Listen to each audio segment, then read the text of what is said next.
vielen Dank für die wunderschöne Einführung und also vielen Dank, Frau Beisiegel, und vielen Dank auch, Frau Allemeyer, für die Einladung. Es freut mich, ja, riesig hier zu sein, hier in Göttingen zum ersten Mal, wie gesagt, und hier in diesem, ja, sehr, sehr imponierenden Aula.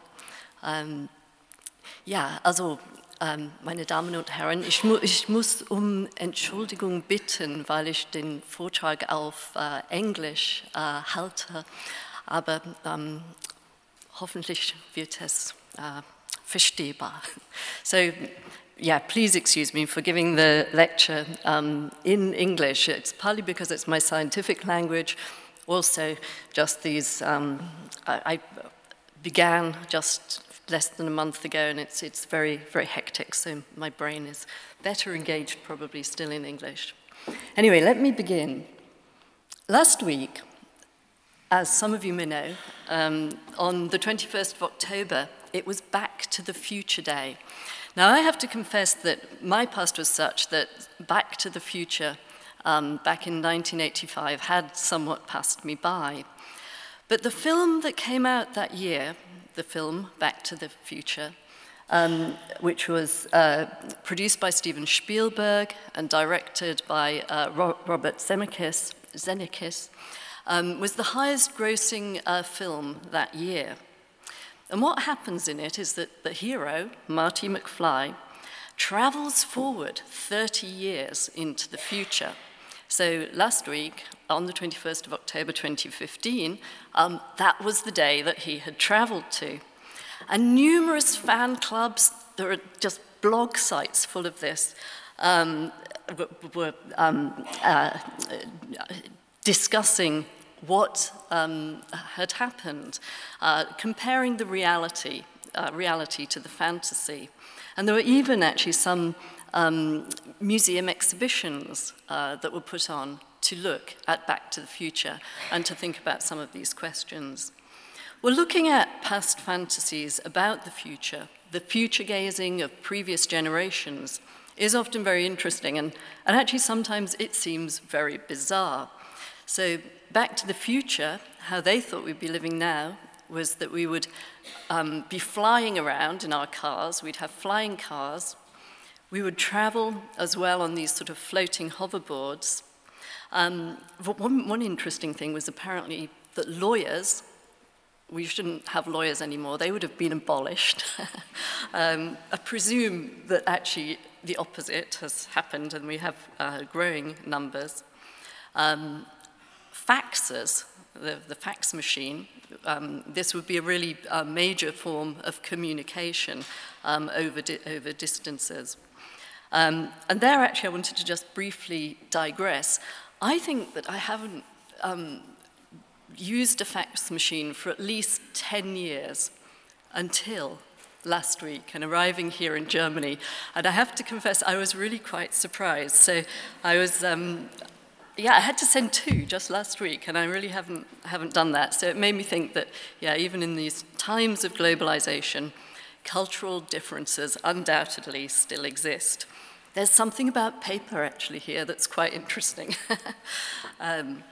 Anyway, one of the things that museums do, and I'm going to keep touching on various things that they do, is to offer up to us visions of the past, how the world was seen at particular moments, including those things that at the time were cutting edge and that were seen as probably going to be having the most significance to the future. More than anything, what museums are repositories of the things that we think are worth keeping for the future. They're the stuff of the past that we want to push forward into the future, the things that we think are worth future generations knowing about us and about our achievements, and the things that we've already collected from previous generations that we think are significant and worth keeping to the future. So that constitution of an archive for the future, and a constitution in that process of cultural value, of really something quite deep is going on there, that we're defining the things that really we consider as a culture are really important. Those are some of the things that museums do. But what Back to the Future really made me reflect upon was about how museums themselves, if we look back, have often been predicted to be on the brink of supposedly imminent demise. So when people talk about the future of museums, they quite often put a question mark. Do they? Do they have a future? What kind of future? So the arrival of television was often discussed, or sometimes discussed, as likely to replace interest in museums. Why bother to get out of an armchair and trudge off to a museum if you could now just sit at home and have all the things of the world beamed into your own home?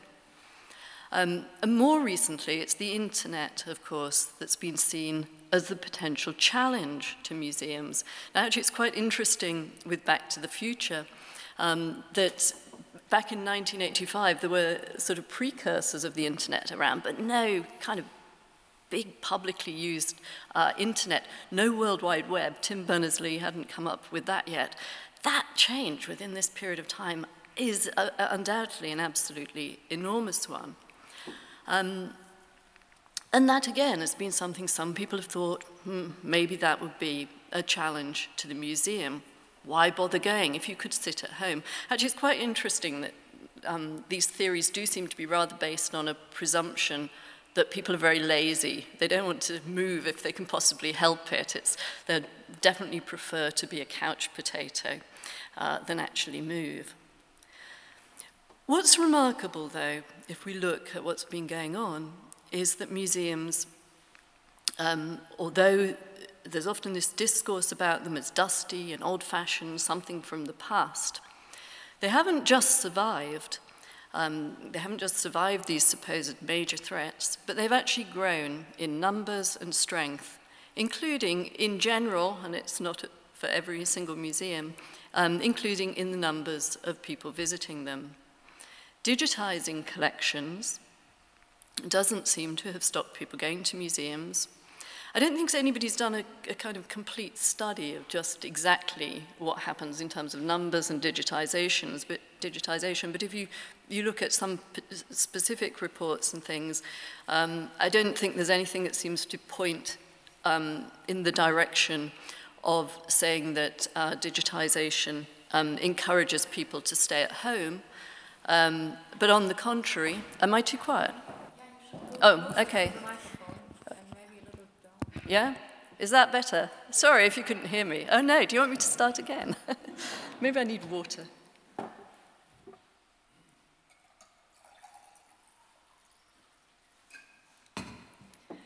I sound tremendously loud to myself. Okay.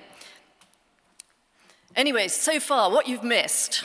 Museums were supposed to die, but they haven't. They've continued, even with digitization, with these challenges, right? So there you are, you're up to speed. In fact, what I think we're seeing is that putting collections online seems to increase interest. People see what's there, even if it turns out that they're not on open display when they come.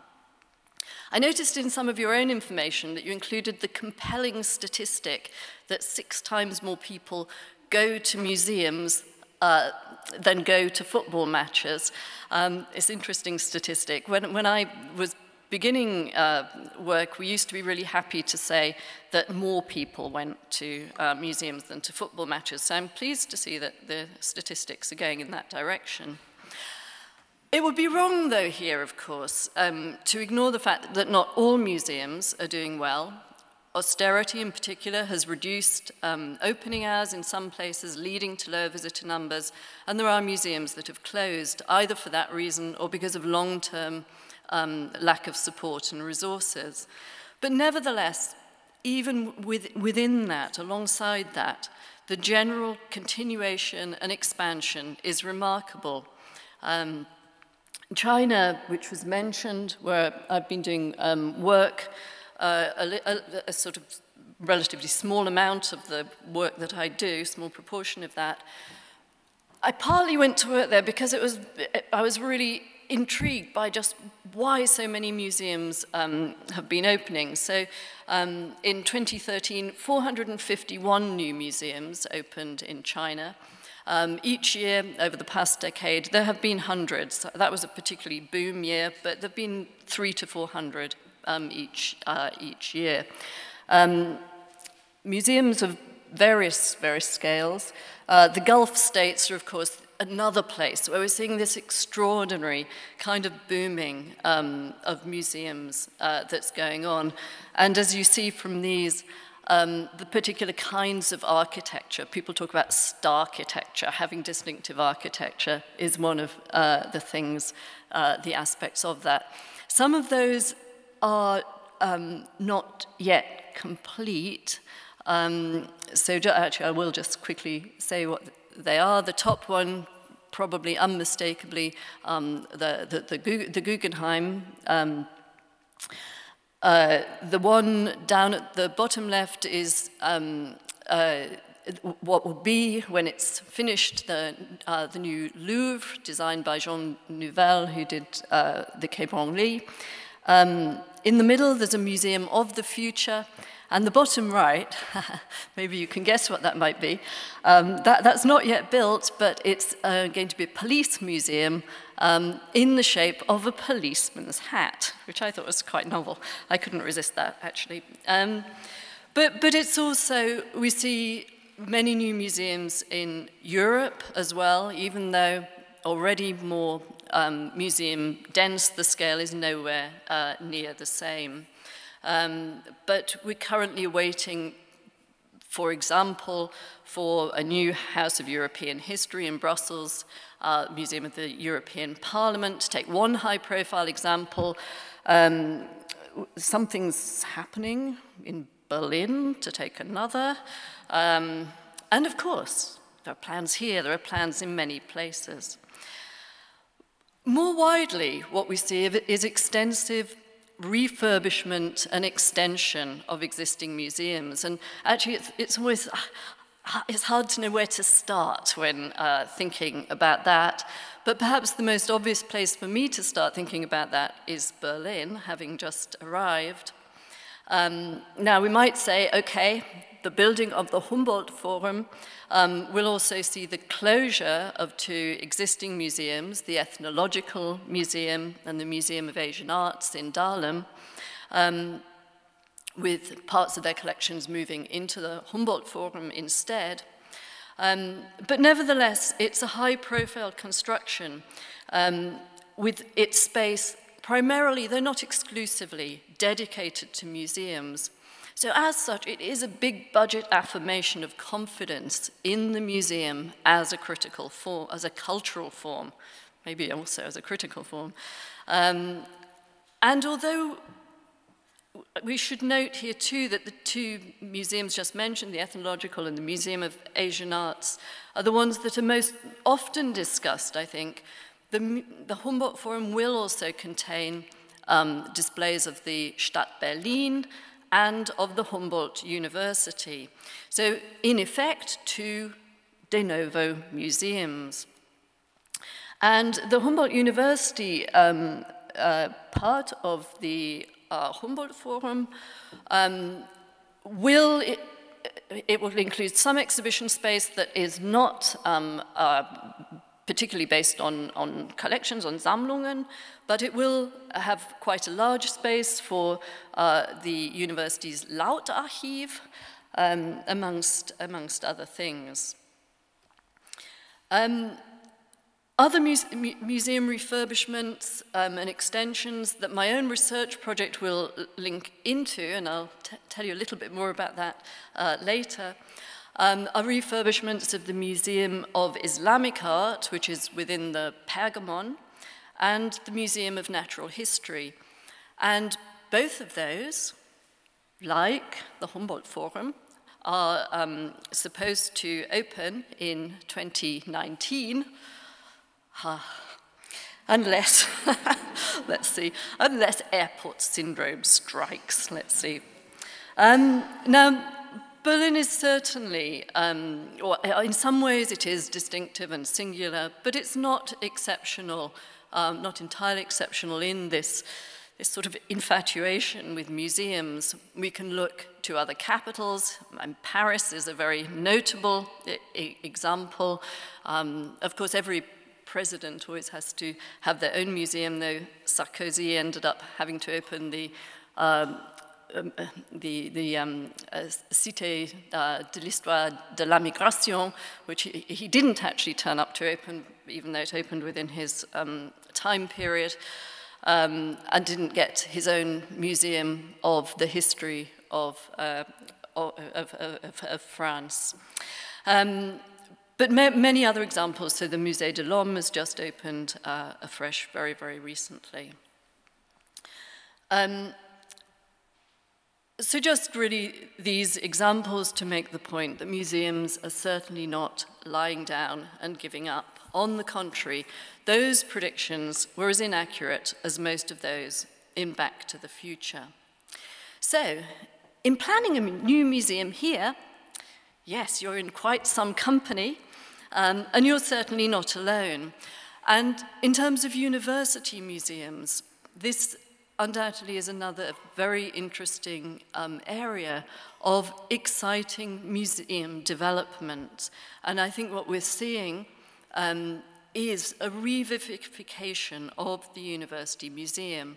Now, that certainly varies between countries, between states, and so on, as, of course, does higher education more generally. But overall, what we seem to see is a new kind of interest in, and even an embracing of museums by many, if not all, universities. Well, in the UK, where I worked all my academic life until a few weeks ago, except for the occasional Aufenthalt here in Germany and in China, but I was always employed by UK. We've seen various university museums considerably refurbished and emerging with new vitality, attracting lots of interest in the process. So just to give a few examples, so in Oxford, so my alma mater, the University Museum, which is basically a museum of natural history, reopened after refurbishment earlier this year. Sort of partly within that complex, the Pitt Rivers Museum, which is an ethnological museum, refurbished, though kept, and in fact both cases kept a lot of the original fabric. And I have to say I'm very, very glad about that, especially for Pitt Rivers, which has a very deep place in my heart because partly it might be my favorite museum ever, actually. And I was once nearly locked in for a night there, which, you know, that gives you some other sort of special feeling about it. But it even has the handwritten labels of the first curator, so that was all preserved. So that was refurbished, very, very popular with the public, both of those museums, as well as with the university. And the Ashmolean Museum, which has some claims on being the world's first public university, but where there's always competition for these things. But that had a very major and very acclaimed revamp in 2009, really reorganizing how they displayed things and using new architecture in quite innovative ways. Also opening in 2009, and I have to confess, I couldn't, in deciding how to choose things, I decided to just be autobiographical. If in doubt, why not? This is in actually Newcastle upon Tyne, which is not the Newcastle I worked in, but this is the Newcastle I was born in. And there, this museum, the Great Museum of the North, which was, or still is, partly university museum, part of a partnership with the city, very, very used by the public and attracting significant audiences. And that there was an existing museum, and it was very, very developed and transformed. Another case, so Manchester, where I worked for quite a number of years, just earlier this year, the Whitworth Art Gallery, which is one of the university museums, reopened with a very architecturally interesting new wing, which won a big architecture award, and the museum actually recently won Museum of the Year award by the UK Museums Association for what it did there. But just focusing on architecture and on the fact of these openings misses an awful lot about what's really been going on and what's made museums so lively over these past years. So the Whitworth, for example, has mounted all sorts of interesting and innovative exhibitions, often drawing on and working with academics to do something really, really often quite distinctive and sometimes, quite brave. So, for example, this sort of series of exhibitions, part of the Revealing Histories series that they did, looking at trade and empire. So Manchester's history is really built on the textile industry, and that museum has big collections of textiles. They used that as well to really think about questions of empire, of global connections, including questions about slavery. So doing things that are often, quite brave within the public arena. The other main museum of Manchester University is the Manchester Museum, and that again has had quite a number of, has had quite a lot of refurbishment, new galleries, including, and this was just one example, Living Planet. While that's primarily a zoological collection, what they did with that was wanted to display it in a different kind of way. So you can see there some of the themes that they picked up, this one about domination, another called Connect there. There were others that looked at questions of animal symbolism, for example, and I, as an anthropologist, got kind of pulled in to discuss that and came up with some quote about symbolism and snakes and things that, anyway, which is there within the exhibition. So really kind of using some of that resource, though, of the university, the thinking power, to think about how can we maybe display topics that we have displayed traditionally in new ways. And I wanted here, though, to actually just give some examples of some of the actual activities and work that museum has done, because some of it, I think, was very impressive. And why I'm doing it, though, really is just to illustrate some of the things that not just museums can do, but university museums can maybe especially well do. So the first of the project work that I wanted to mention was something called Collective Conversations. And that was an initiative that began in 2004 and was particularly developed by a museologist, a member of staff at that time called Bernadette Lynch. And she really took some of the ideas that were around in museology, particularly an idea about the museum as a contact zone. And that's an idea that was developed by the American anthropologist James Clifford. And she thought about how can I put that into practice? And what she did was, what the museum did was basically set up a kind of film studio, and they would bring out particular objects and bring people in to discuss those. And these films of these activities would then, some of them are actually within displays, and they form a way of kind of refreshing and renewing some of the displays within the museum. But they also all go up on YouTube, and there are 461 of those if you want to kind of have a look. So they're especially with people from the local community, but that includes the university. So you'll have a mix of people who discuss different kinds of objects. So sometimes university staff, or mixed with other kinds of experts. Another of the things that the museum did, it was one of the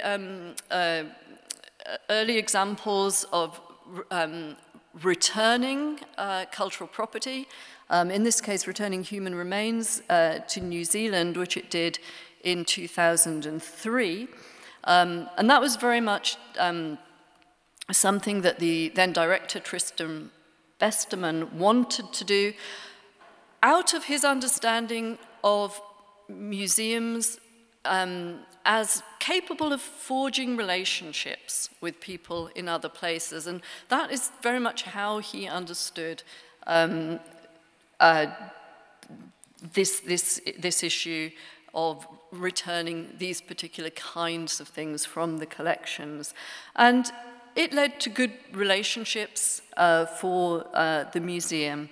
And it also was part of him developing his ideas about the ethics of museums. And so the museum as well became a place to discuss some of those issues. And that, I think, is a very, very important thing that museums can be. They can be forums, they can be places for discussion in that way. And those kinds of acts or events can really crystallize that and help really kind of make it happen. Another of the interesting things the museum did was to cover up its mummies, to put covers on them, and to really, visitors were asked, do you think we should do this? Do you think it's more respectful more respectful to cover them than to leave them open? And the member of staff who did that, who really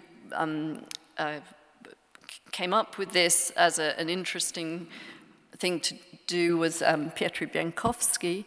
It led to the most enormous amount of debate. It had lots and lots of coverage in the media, lots and lots of blogging about it. It really, whatever you thought about it, it engaged people. And that was interesting. And my last example from there was an exhibition of a bog body, so one of these bodies that's discovered in peat many, many years later. And many things are interesting about that, but one of the particularly interesting things with that was that it was not simply displayed there with whatever sort of scientific knowledge there was about it. And it was Piotr again who particularly developed this exhibition. What was done there was to present it with a whole set of different perspectives of people who had different kinds of relationships to that particular object. So that included forensic scientists, the people who actually dug it up, an archaeologist, a member of the local community, and there's an issue there about its belonging to Manchester as well, museum curators, and also a pagan. So does that make sense? Pagan? Yeah, I can see some frowns. A particular kind of religion what's a good way of describing it? Weiß man, was das ist auf Deutsch? Das wäre einfacher zu sagen, pagan? Pagan, ja? Yeah, oh, okay, alles klar. But that, more than anything, really annoyed some people who felt that the voice of such people, new age religion people and so on, shouldn't be heard in the museum, especially a university museum. But in its way, that got a lot of discussion about, well, what should you have and in what ways? And this polyvocal or multivocal way of displaying things was itself a very interesting thing to try. So experimenting with ways of doing things, and actually, although that image doesn't particularly show it, the whole form of displaying that was itself quite interesting. You could kind of go further and decide if you wanted to see the body, if you felt that was respectful or not, as part of the process of visiting. So the visitor themselves was put in the position of taking on board debates and thinking through, how am I going to act? Which I think was an interesting way of doing it. But taking ideas from recent theory about how you might display things, engaging in experimental exhibition, and maybe actually causing some controversy, are things that, back to my title, museums can do. And I might even say to you provocatively that if anywhere is going to do that, perhaps university museums are the places that can, and in some ways maybe should. They maybe should lead the way there. Anyway, that's one of the possibilities for university museums that I think is quite exciting, that they can also there grapple with more sophisticated ideas, perhaps, than some other museums might. Perhaps they can take the risk of things not always working, than can museums that have to sort of rely on public funding in a different kind of way. Anyway, I've utterly lost track of where I'm at, and I'm sure you're all hungry. Let me just see. I might skip a little. So various reasons, I think, why we see this renewed interest in university museums. Some of them, I think, are to do with a greater recognition of the importance of public engagement, the kind of speaking out beyond the university.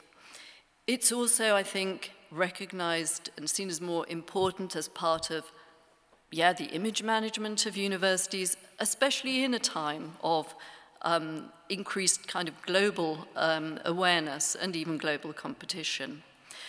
But there is, I think, increased recognition of the significance of a university's own cultural heritage. In a world in which heritage is increasingly becoming the currency for manifesting distinctiveness and cultural presence and legitimacy within a place, it makes good sense for universities to have a museum too. It performs the idea that they have a past worth valuing, and more than this, that what they're doing in the present is also worth projecting into the future. And as a cultural statement, that is quite powerful stuff, and the museum is quite a powerful mode or medium for doing that. And the fact actually that we can go to them, we can take our families, you can take visiting dignitaries to them, those aren't insignificant things. They are part of that. So the opportunity that museums provide for collective and social activities is another key thing that they do. And that's very against those predictions that thought that we would all prefer to be couch potatoes. We might like to just sit at home sometimes, but actually there's something different that happens when you get up and you go out there. But of course there's more too that university museums are good at that should be noted here. And when I worked at Manchester University, for me, the chance to work with the museum staff was something I absolutely really valued, and my students did too. So they got the chance to do things like when exhibitions were being planned, to talk with curators, share ideas, and then to see how that worked through. The trip that we always did at the beginning of our museum anthropology course into the museum stores was, everybody just loved that. There is something about seeing behind the scenes of museums that is very, very special, I think. And the other thing for me with my students is they all had the chance, well, in fact they all had to, let's be more honest, to conduct an object biography, so to work with some object in the museum collections, mostly not ones that were on display, it could be, but part of the idea was they would really research that, and they worked with museum staff to do that, and in doing so, they also often came up with things that the museum staff hadn't known because the amount of resource of the staff wasn't so extensive. So the students were contributing to that. But what it gave students was a real sense of themselves actively engaging in that kind of research. And there was some really excellent work, and some of it was very useful for the museum as well. And every year there were students who'd had no interest really in museum work who then decided they did want to do that kind of work, and some are now doing so. Anyway, I'm going to give you one more example of a museum before just saying a couple of general things. And again, I wanted to choose one that had sort of made some impact on me in my life. And this is one that I visited just before I began in Manchester. And I thought I'd choose one that probably nobody would know about. So this is the Tang Museum in upstate New York, in Saratoga Springs. Has anybody been there? No, oh, that's surprising, or not. So it's a small liberal arts college of the kind you get in the States. And actually, it's become really quite famous within the US. It opened in the year 2000. And it really has made quite a mark because of what they've done. Now, I visited as part of an event in 2006, and at that time, and I maybe should take this with me, I wanted to just see if we could just go and visit it briefly. They also have actually, they have a very smart website as well. I like their website. It's a real model website, and it's also very cleverly designed, so you can't pinch any pictures off it, so I have to look at it in this way. But you see here, just some of the exhibitions. Now, what I wanted to do was do a search. Oops, let me do it like that. Oh no. Oh dear, I'm a Mac person, now I can't click your mouse. Go, no, Oops. Haven't used a mouse for years. Right, come on, there we are. Wait a minute, must be left one. Oh dear. All right, it will work in a minute. It will work with Frau Allemeyer's, yay, there we go. Right, okay. So if we just look here. I can do it better like that. Let's go.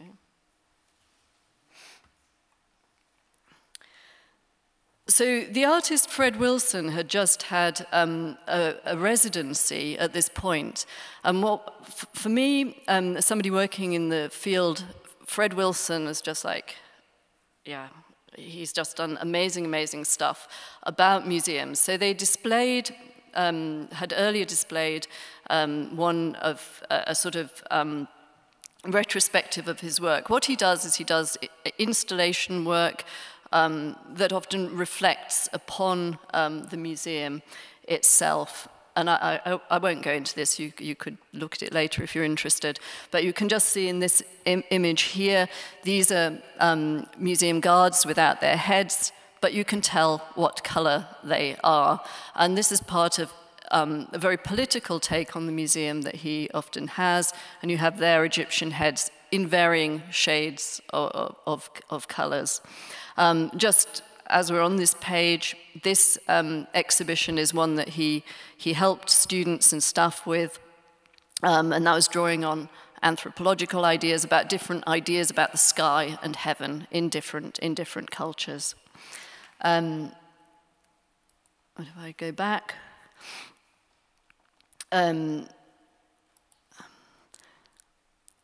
They have a very, very active exhibition program, and mostly what they do is quite short-running temporary exhibitions. I've gone on to the wrong year there. And I just wanted to show you one that came out after I was there. It's just gone out of my head what year it was. Yeah, it must be then. So when I was there, one of the exhibitions that was in the planning was this one, Molecules That Matter. It was particularly drawing on chemistry, and the chemistry professor there, Raymond Giguere, or Ray, as is it going to show me the other pictures? Let's see. There was a picture, nice picture of Ray earlier. He might come back. But while I was there, I was really, really struck in my conversation with Ray about his involvement in creating an exhibition. He told me he'd never been involved in such a thing before. And for him, he was so excited about that. And he said it made him really think about his discipline in a different way, not only about communicating it out to people, but actually thinking about some of his own research in other kinds of ways. And one of the things that's very impressive at the Tang is that they really set up they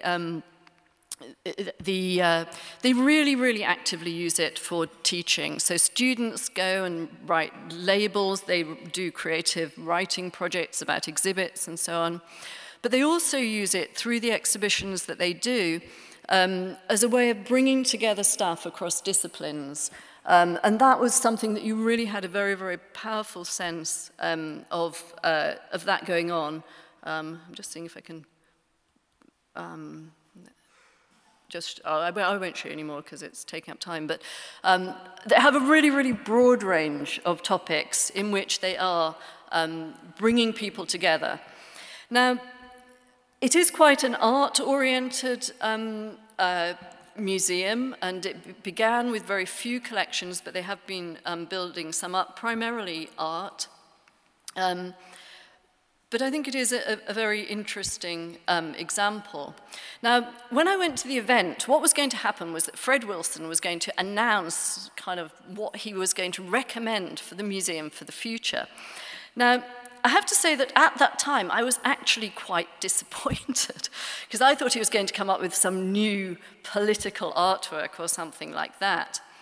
But what he suggested or recommended was that at the center of the museum there should be a kind of modular exhibition space, exhibition units, so that people could create quite temporary exhibitions in quite a sort of provisional way, at least as I understood it. But what was really, really important, he really emphasized, was that there should also be a really top quality espresso machine. So you could go and get really excellent coffee. Now, since then, I've realized that actually that was very brilliant. Because what he was really recognizing was that as a social space and as somewhere that would really bring people from across the campus and making it that engaging place, or building on its potential to be even more engaging. Okay then, now let me just go back to here. Just to turn then to being a little bit more sort of general and abstract about this, my original plan had actually been that I would talk about each of these, about how museums form particular kinds of ways of knowing because of certain features of them. But rather than doing that in any detail, let me just pick up on a few of those, all of which I think I've mentioned along the way, really. But beginning at the top with the point about materiality, the fact that museums have things, they have objects, is a really, really important matter. And it does mark them off as different in their potential for conveying knowledge and for being a kind of focal point around which you can gather different voices, you can bring together different kinds of engagements.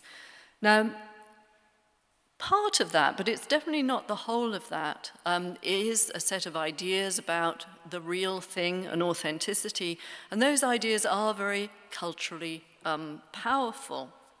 The idea that the particular things that we're engaging with have endured or experienced a particular kind of life, that they have survived perhaps, is partly what gives them a particular kind of frisson and power, and makes them especially compelling.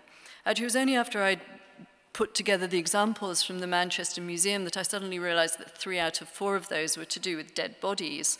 And there, I think, we probably sense more powerfully than anything just what the power of an object can be, that we think about it. We think, yes, that was once somebody, and they lived. That they carry with them something of their histories, and that's very, very important. And that's also part of the temporality of the museum, the specific kind of temporalities that museums offer, the ways they bring the past into the present, and they project it into the future.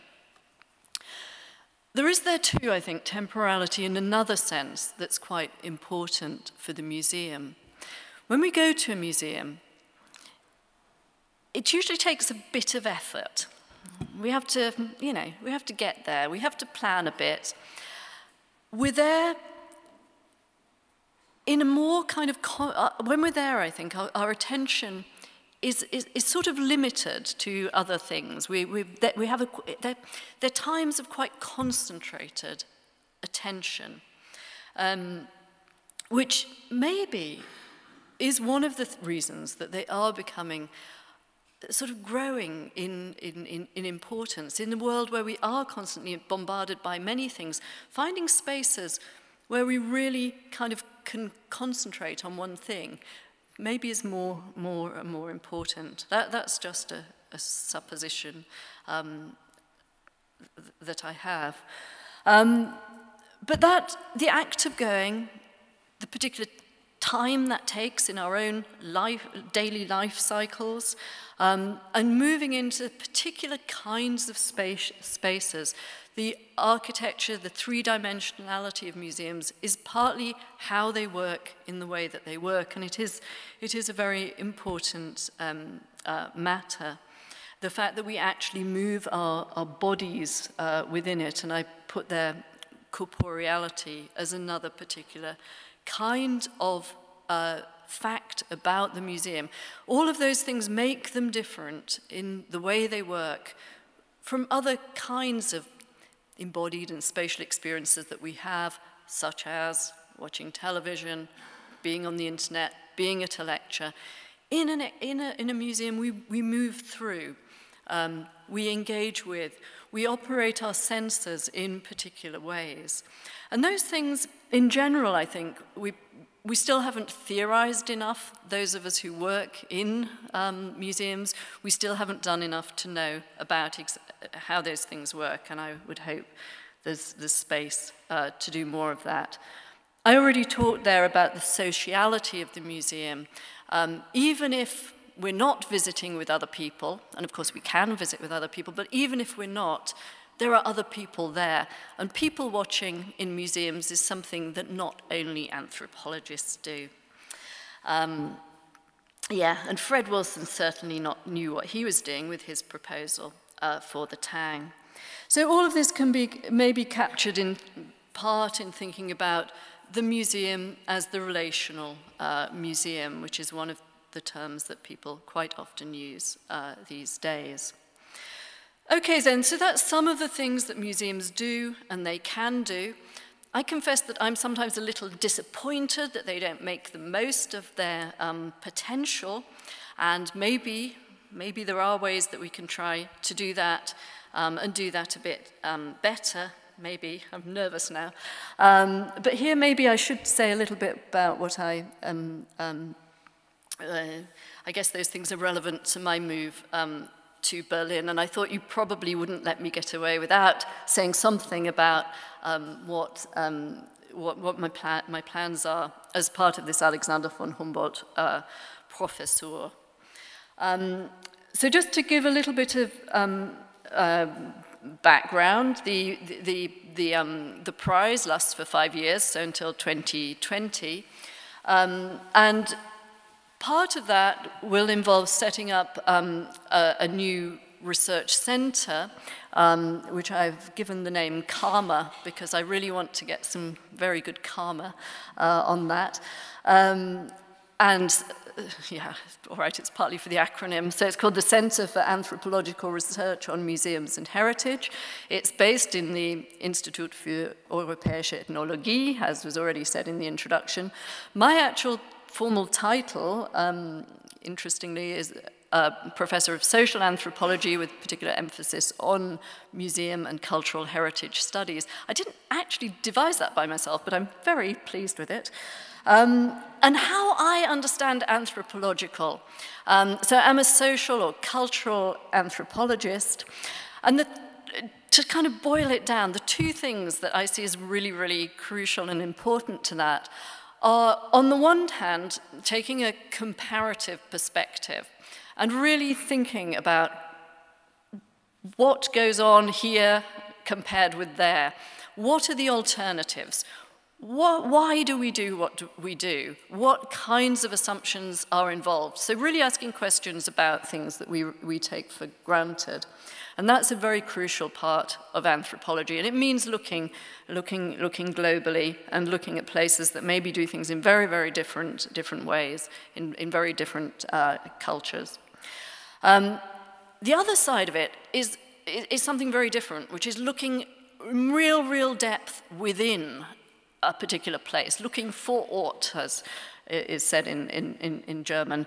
I'm really looking at what are the actual practices and processes involved in what goes on. And by doing that, really, is trying to analyze what are the kind of deep suppositions about what's happening, who are the key players, why, what, and really trying to kind of look especially at the kind of gap between ideas and realizations. Why do things turn out as they do or not as we'd thought? What comes into play there? Within this, so the center is quite a broad thing, and the idea is that that will continue beyond the 5 years. You see there its supporters, very important to say, so primarily funded by the Alexander von Humboldt Stiftung, obviously supported by the Humboldt University. Partners who contributed to the application to the Alexander von Humboldt Stiftung, but who will also provide some extra posts, the Berlin Museum für Naturkunde and the Stiftung Preußischer Kulturbesitz. The core of the work is a particular research project, and that's really what the core funding goes towards. And that's its title there. And basically what it is a multi-researcher ethnography, so a studying of what goes on, of the ongoing museum and heritage developments in Berlin. we'll look especially at what's going on in relation to the partner organizations, but not only. And it is quite important that we really think about how museums play out within the city, different constituencies, different populations, and also think about what doesn't get attention and relatively neglected and hidden heritage as well there. So there are 4 key themes to the research program. So the first, transforming the ethnographic, is especially concerned with what happens to the ethnological collections, what's involved in what's selected and displayed in the center, including what the politics of this are. Representing Islam, obviously a very, very topical matter. Actually, we see globally numerous new museums and exhibitions about Islam. How you display that, what's involved. Again, it's obviously of considerable political and social significance, and there it's a challenge for museums in Berlin as elsewhere. Science and citizenship is taking a broader kind of cross-cutting look at how do we try to convey knowledge, scientific knowledge, and what does that mean for people's sense of citizenship, of how can we enable people, how are people enabled or not by different kinds of activities by museums. Media, mediation, maybe it should be material culture there too, is particularly concerned with the forms that museums take and what we could do, how we can think about the effects of particular display styles, also questions maybe like the use of new media and so on. I'm putting it in a nutshell, but I'm hoping that my website with more information will go live very, very soon, so you can go and have a look at more of that. And of course, as we get going, yeah, we'll put up more materials. So basically, for each of those areas, there'll be a couple of there'll be a couple of researchers on each, either a junior professor and a doctoral student, or a postdoc and a doctoral student. And in case there are people here who are looking for jobs, I will be advertising very, very soon for 2 postdocs, one each on the transforming the ethnographic theme and one on the representing Islam theme. Those other 2 themes there will have junior professors, and the adverts for them will be as soon as I can get through the bureaucratic maze, but I'm getting there, so yeah, key parts of the research though. So for an anthropologist, it's quite challenging because what we want to do is not just observe and look and see what's happening, though that's very, very crucial and important part of the work, but we do want, as far as people might be wishing us to do that, to participate, trying to make sure that as we do so, we really reflect upon that and really develop those modes of being both engaged and, as I put it there, some kind of ongoing criticality. And that might include being involved in experimental forms of exhibition as part of the formative development, and visitor research as part of that, but really leading towards as well trying to bring together research on museums, developing that in itself, and as part of that also developing, especially for beyond 2020, particular kinds of modes of learning and teaching involving museums. So, in essence, in that project, the focus will be on Berlin, but also looking more widely elsewhere to see what museums do, sometimes without them even realizing what they're doing, including the various kinds of differences, be they questions about social diversity, biodiversity, or whatever, that they're kind of mobilizing, and then the differences that they make within society. So we also want to think about what they can do and what they might be able to do, including, hopefully, things that none of us have even thought of so far, and what kinds of roles we can play within that. But let's see what we manage to do by 2020 and then beyond. To return to Back to the Future, where I began this lecture, it's interesting, I think, to contemplate what might be the future of museums in 30 years' time. Well, we've already heard that it's quite dangerous to make predictions, but at least I think we could do this, couldn't we? I think we could predict that museums will be around in 30 years' time. And I'd like to also predict that they will be even more interesting and dynamic. But, let's see, what is the future? You'll have to invite me back in 30 years' time, in 2045, to see if I'm right or not. Thank you very much.